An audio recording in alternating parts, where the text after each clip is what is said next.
As you know, our world follows rules. The law of gravity, the limitations of time and space, the boundaries between life and death. Our world has countless specific rules that mark out the natural order of things. Just as our world has rules, so will yours. My objective in this lesson is not to point out all these rules or tell you which ones you'll use and which ones you won't. What I want to do is lay out some guidelines to help you establish the rules and order in your world, which will make it believable for your readers. Guideline number 1. You need rules for what can and can't happen in your world. My guess is that you'll subconsciously follow the vast majority of the rules in our world. For example, your world will probably have gravity, which means you can't have things floating up in the air for no reason. If you diverge from the rules of our world, which you most certainly will since you're writing fantasy, you will consciously and subconsciously establish a new set of rules of what can and can't happen. Guideline number 2. You need rules for what should and shouldn't happen in your world. Think of a bird, a sparrow. It can hop on the ground, but its main mode of getting from here to there is by flying. We all know this. If we saw a sparrow hop across the ground for a mile, and if we knew that the sparrow had no problems with its wings or with its health, we would think it was strange. It's not that sparrows can't hop that far. They just don't. It makes no sense for them to hop a mile when they can travel that distance much more easily, quickly, and safely by flying. We understand hopping for such a long distance as unnatural. It's an unnatural response to established conditions. When we create our fantasy worlds, we need to be aware of what should and shouldn't happen. If something happens in your story that shouldn't happen in your world, then you either need to think about changing and editing that event or having someone such as the narrator point out that event as strange. Guideline number 3. Diverging from our world's rules and establishing new can and can'ts creates new shoulds and shouldn'ts. Now, what in the world do I mean by that? Whenever your world diverges from the rules of our world, you're also creating a new set of rules on what should and shouldn't happen in your world. Let me explain further with an example. Let's say you create a world where all people can fly like Superman. You're obviously diverging from a rule in our world, the rule being people can't fly, at least not by themselves. By diverging from that one rule and making a world where people can fly, you've created an entire new system of what should and shouldn't happen.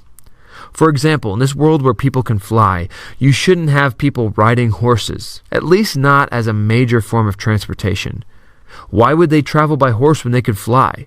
Flying gets you places much more quickly and has you cross terrain much more easily than riding a horse.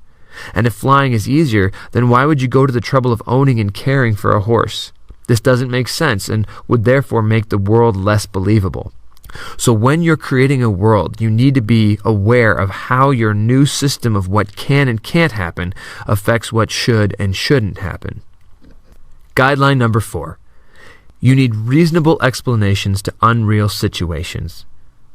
Use what people already understand and build off of that information. This will make it easier for your audience to envision your world. Imagine that you lived a very long time ago and you were the creative person who invented dragons.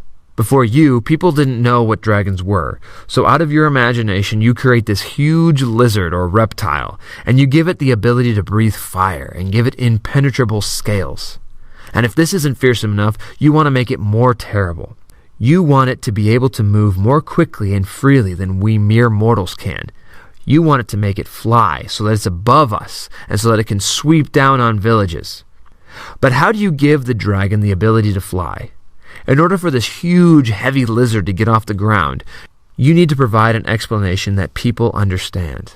If you're in the West, from a European background, you give dragons wings because people understand wings as appendages that make flight possible. If you're from the East, from Asian countries, you make dragons magical or spiritual creatures because people understand that when something is magical or spiritual, it doesn't have to obey the physical laws of gravity.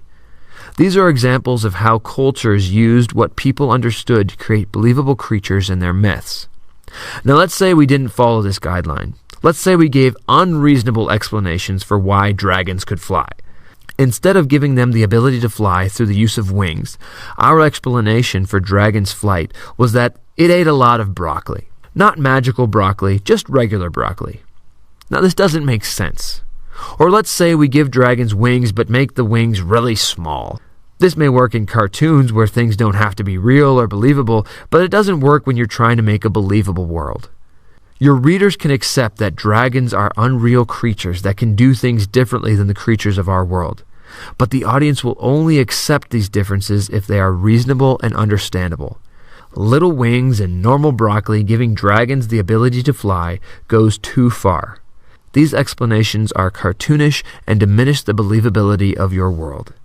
This is just a silly, specific example, but I want to use it to illustrate why you need to create reasonable explanations for all the unreal situations and unreal states of being in your world. This goes for even the most bizarre situations. Even worlds that are extremely strange have explanations to their strangeness. For example, in a lot of myths, there are people who go into the underworld, and while they are there, they witness many strange and weird things. But this is reasonable to readers since they can accept the underworld as a realm where bizarre things occur. So those are the guidelines for making rules in your world. Hey everybody, thanks for watching. This was a lesson in my world building workshop for fantasy writing. You can get the full course on this playlist right here. And if you'd like to get the course without any ads or without any interruptions, you can get it on Udemy, which I'll include in a link in the description. So again, thanks for watching and happy world building and happy writing.